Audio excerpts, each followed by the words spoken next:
today's episode, we take a look at the time Charlie Chaplin's body was stolen, how grave robbers sparked a global manhunt, making off with the coffin and demanding a $600,000 ransom. It spawned a slew of bizarre rumours about Nazis and fetishists. When the world said goodbye to Charlie Chaplin in December 1977, few would have expected that his name would hit the headlines again just weeks later. But in March 1978, two disgruntled mechanics pushed the star of the films including City Lights and The Gold Rush back into the limelight, for a rather macabre reason. Heading to his graveside in Switzerland in the dead of night, they dug up his coffin and whisked it away before demanding a huge $600,000 ransom from his family.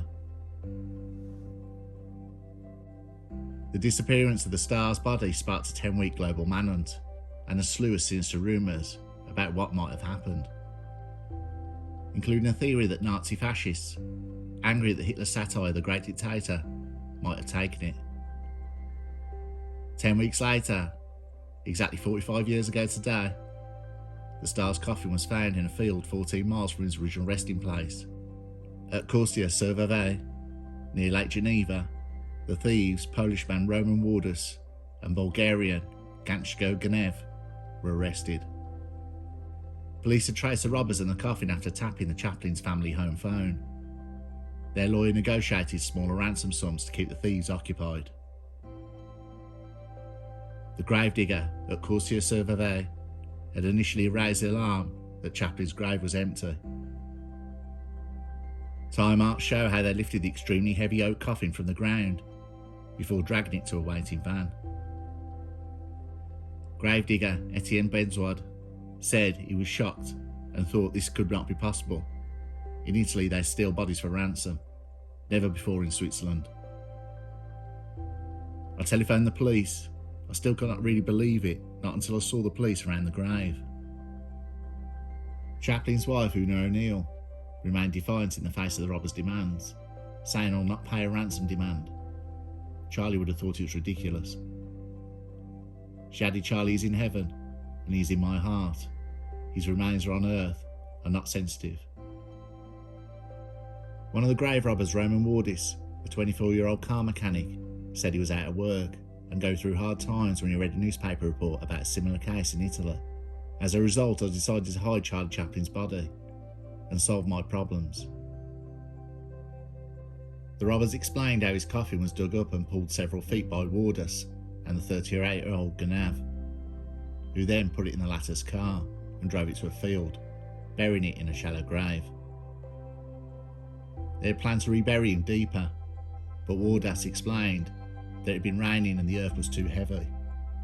He added, I did not feel particularly squeamish about interfering with the coffin. Similarly, Ganev, who had been held prisoner in Bulgaria for trying to flee to Turkey, told the court, I was not bothered about lifting the coffin. Death is not so important where I come from.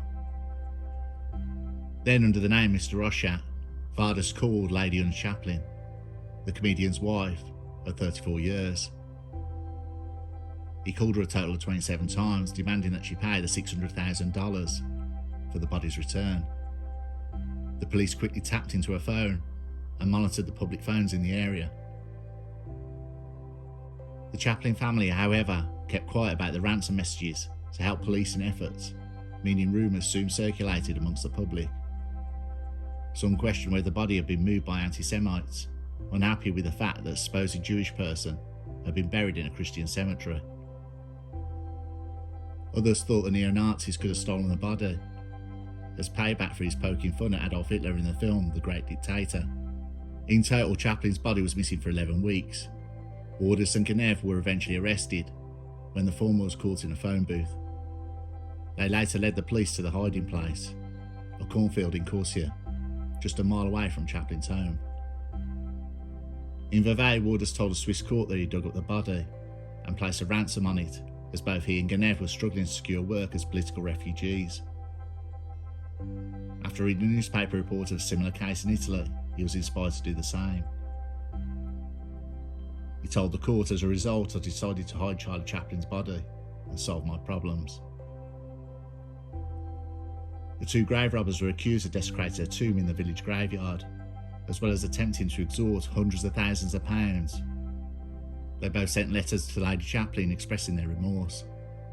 Wardus was handed a 4.5-year sentence of hard labour, and Gavin an 18-month suspended sentence, as it was felt he had limited responsibility for the crime.